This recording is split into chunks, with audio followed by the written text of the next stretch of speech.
श्री कृष्ण का धृतराष्ट्र और गांधारी को समझाना। जन्मेजय ने पूछा, विप्रवर, धर्मराज युधिष्ठिर ने भगवान श्री कृष्ण को गांधारी के पास क्यों भेजा? जब पहले वे संधि कराने के लिए कौरवों के पास गए थे, उस समय तो उनकी इच्छा पूरी नहीं हुई, जिसके कारण ये युद्ध हुआ। अब जब सारे योद्धा मारे गए, दुर्योधन गिर गया और पांडव शत्रुहीन हो गए, तब ऐसी क्या आवश्यकता पड़ी जिसके लिए भगवान कृष्ण को फिर वहां जाना पड़ा? मुझे तो ऐसा जान पड़ता है इसमें कोई छोटा मोटा कारण नहीं होगा। वैशंपायन जी ने कहा, राजन, तुमने जो प्रश्न किया है वह ठीक ही है। मैं इसका यथार्थ कारण बताता हूँ, उसे सुनो। भीमसेन ने गदा युद्ध के नियम का उल्लंघन करके महाबली दुर्योधन को मारा था। ये देखकर महाराज युधिष्ठिर को बड़ा भय हुआ। उन्होंने सोचा, दुर्योधन की माता गांधारी बड़ी तपस्विनी है, उन्होंने जीवन भर घोर तपस्या की है, वे चाहे तो तीनों लोकों को भस्म कर सकती हैं, इसलिए सबसे पहले उन्हें ही शांत करना चाहिए। अन्यथा हम लोगों के द्वारा जब वे अपने पुत्र का अन्याय पूर्वक वध सुनेंगी, तो क्रोध में भरकर अपने मन से अग्नि प्रकट करके हमें भस्म कर डालेंगी।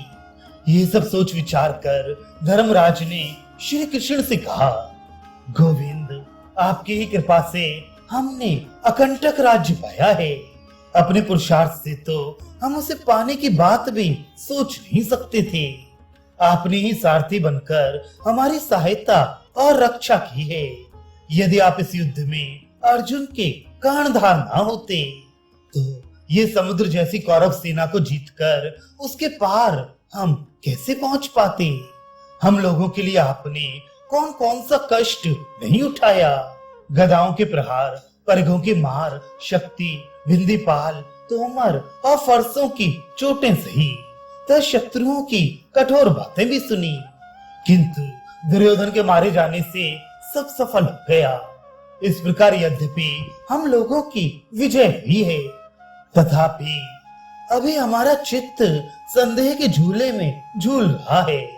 माधव, जरा आप गांधारी के क्रोध का तो ख्याल कीजिए। वे नित्य कठोर तपस्या में संलग्न रहने के कारण दुर्बल हो गई हैं।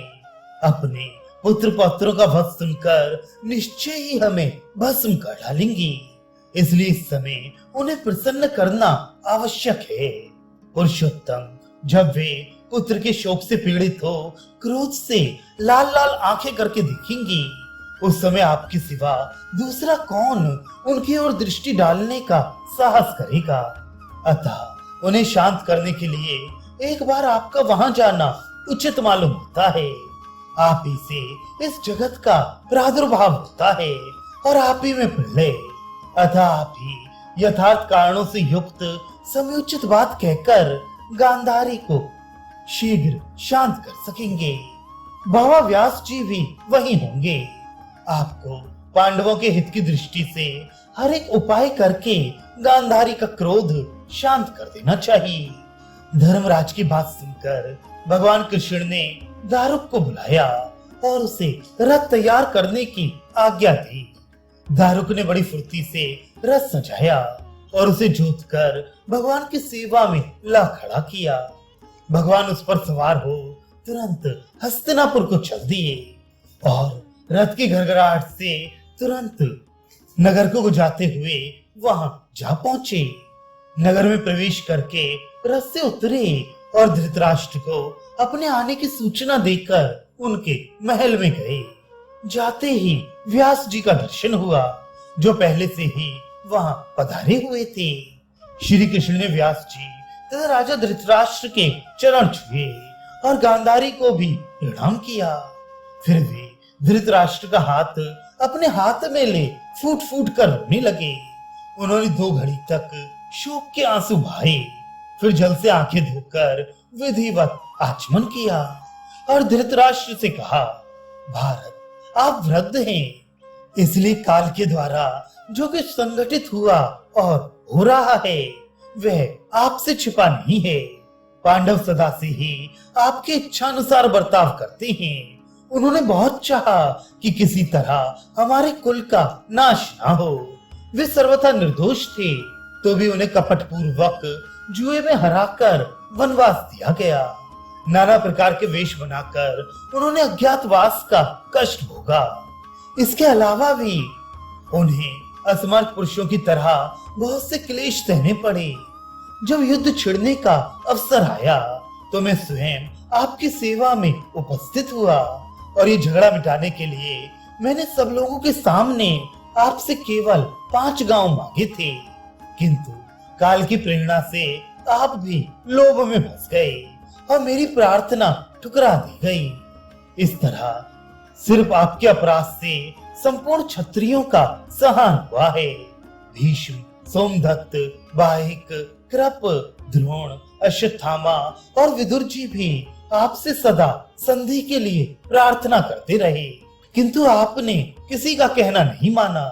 सच है, जिसके मन पर काल का प्रभाव होता है वह मोह में पड़ ही जाता है। जब युद्ध की तैयारी शुरू हुई उस समय आपकी भी बुद्धि मारी गई। इसे काल का प्रभाव या प्रारब्ध के सिवा और क्या कहा जा सकता है। वास्तव में ये जीवन प्रारब्ध के ही अधीन है। महाराज, आप पांडवों पर दोषारोपण न कीजिएगा। उन विचारों का तनिक भी अपराध नहीं है। वे ना कभी धर्म से गिरे हैं न न्याय से। आपके प्रति उनका स्नेह भी कम नहीं हुआ है और अब तो आपको तथा गांधारी देवी को पांडवों से ही पिंड पानी मिलने वाला है। उन्हीं से आपका वंश बढ़ेगा। पुत्र से मिलने वाला सारा फल अब पांडवों से ही मिलेगा।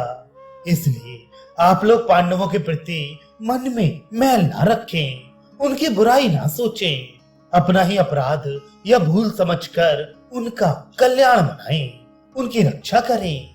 महाराज, आप तो जानते ही हैं धर्मराज युधिष्ठिर की आपके चरणों में कितनी भक्ति है, कितना स्वाभाविक स्नेह है।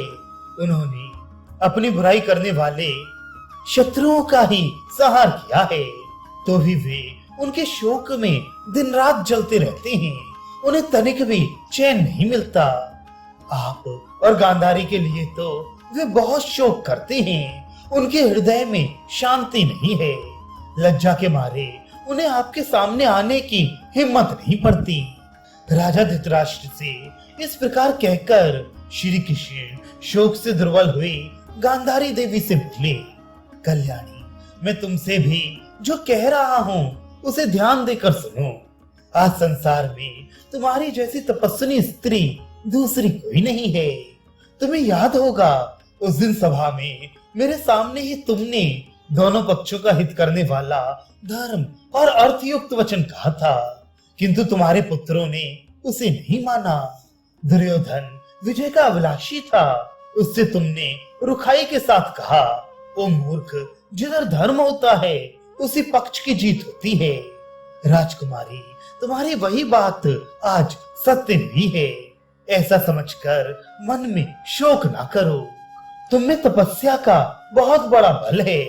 तुम अपनी क्रोध भरी दृष्टि से चराचर जगत को भस्म कर डालने की शक्ति रखती हो, तो भी तुम्हें पांडवों के नाश का विचार कभी मन में नहीं लाना चाहिए। श्री कृष्ण की बात सुनकर गांधारी ने कहा, केशव, तुम्हारी बात बिल्कुल ठीक है। अब तक मेरे मन में बड़ी व्यथा थी। मैं चिंता की आग में जल रही थी, इसलिए मेरी बुद्धि विचलित हो गई थी। मैं पांडवों के अनिष्ट की बात सोच रही थी, किंतु अब तुम्हारी बातें सुनने से मेरी बुद्धि स्थिर हो गई।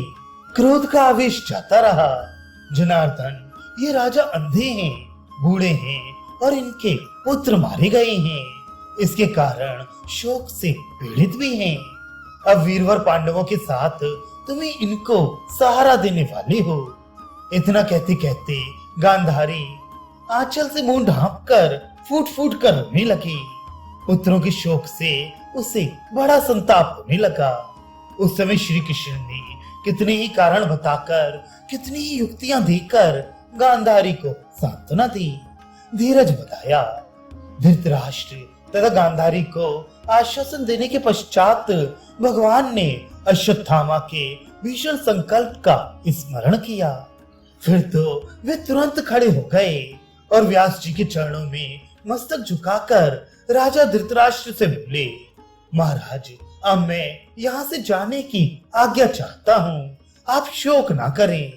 इस समय अश्वत्थामा के मन में पापपूर्ण विचार जागृत हुआ है, इसलिए सहसा उठ पड़ा हूँ। उसने आज की रात में पांडवों को मार डालने का निश्चय किया है। ये सुनकर धृतराष्ट्र और गांधारी ने कहा, जनार्दन, यदि ऐसी बात है तो जल्दी जाओ और पांडवों की रक्षा करो, हम फिर तुमसे शीघ्र ही मिलेंगे।